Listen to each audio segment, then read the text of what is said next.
കുറച്ച് ദിവസങ്ങൾക്ക് മുമ്പാണ് ഈ ബോസ്ലിയുടെ ഉണ്ടെങ്കിൽ വിവാഹം കഴിഞ്ഞിട്ടുണ്ടായിരുന്നത്. എല്ലാവരും മൊണാലിസ എന്നാണ് വിളിക്കുന്നത്. സോ അങ്ങനെ ഇരിക്കുന്ന സമയത്താണ് ഇപ്പോൾ ലേറ്റസ്റ്റ് ആയിട്ടുണ്ടെങ്കിൽ ഒരു പ്രസ് മീറ്റ് വെച്ചിട്ടുണ്ടായിരുന്നത്. അതിനകത്ത് കുറച്ച് കാര്യങ്ങൾ പറയുന്നുണ്ട്.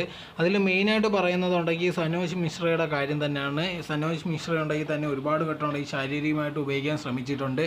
ഈ കാര്യങ്ങളെല്ലാം തൻ്റെ വീട്ടിൽ പറഞ്ഞിട്ടുള്ളതാണ്. പക്ഷേ ആ സമയത്തുണ്ടെങ്കിൽ വീട്ടുകാരതൊന്നും വലിയ കാര്യമായിട്ട് എടുത്തില്ല. അതോടെ തന്നെ ഫസ്റ്റ് പടം വലിയ നീ അതങ്ങ് അഡ്ജസ്റ്റ് ചെയ്തെന്നുള്ള രീതിയിലൊക്കെയാണ് പറഞ്ഞതെന്നായിരുന്നു ഇതേ കണക്ക് മൊണാലിസ പറഞ്ഞിരുന്നത്. അതുകൊണ്ടുമാണ് ഇതേ കണക്കുണ്ടെങ്കിൽ താൻ കേരളത്തിലേക്ക് വന്നതെന്നുള്ള രീതിയിലും പറയുന്നുണ്ട്.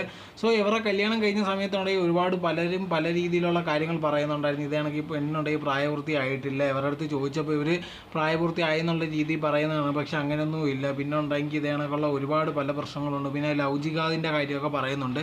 അങ്ങനത്തെ ഉള്ള പല കാര്യങ്ങളും പറയുന്ന സമയത്താണ് ഇതേ കണക്കുള്ള ഒരു പ്രസ് മീറ്റ് കൊടുത്തിരുന്നത്. അതിൽ മെയിനായിട്ട് പറയുന്ന ഒരു കാര്യം മനസ്സിലാവുന്നത് സനോജ് മിശ്രയാണ്. ഇതിനെതിരെ ഒരുപാട് കേസ് നേരത്തെ ഉള്ളതാണ്. അതുകൊണ്ട് തന്നെ നമുക്ക് മനസ്സിലാവും. പിന്നെ പലവട്ടം ഇതേ കണക്കുണ്ടെങ്കിൽ നമ്മൾ മൊണാലിസയുടെ വീഡിയോസോ അല്ലെങ്കിൽ എവിടെയെങ്കിലുമൊക്കെ പോകുന്ന നോക്കിക്കഴിഞ്ഞാൽ സനോജ് എപ്പോഴും കൂടെ തന്നെ ഉണ്ടാവുന്നതാണ്. അങ്ങനെ ഇരിക്കുന്ന സിറ്റുവേഷനിലാണ് തനിക്ക് വേറൊരു ചോയ്സും ഇല്ലെന്നുള്ളൊരു കാര്യം ഇതേ കണക്ക് മൊണാലിസ പറയുന്നത്.